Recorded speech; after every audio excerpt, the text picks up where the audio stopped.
तर मित्रांनो, आता मी आहे कोकणामध्ये, महाडमध्ये, आणि मी तुम्हाला एक अनबिलिव्हेबल असं दृश्य दाखवणार आहे. आता जसं आपल्याला माहिती आहे, छत्रपती शिवाजी महाराजांचं वर्चस्व हे सगळीकडे होतं, पण जे दृश्य मी आता तुम्हाला दाखवते त्याच्यामध्ये महाराजांच्या चेहऱ्याचं पूर्णपणे आकृती ही पाहायला मिळते.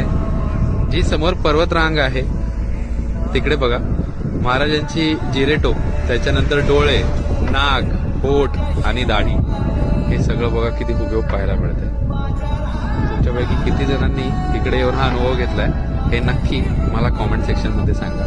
पण खरंच अंगावर काटे आणणारं दृश्य हे आज मी अनुभव करतोय इथे.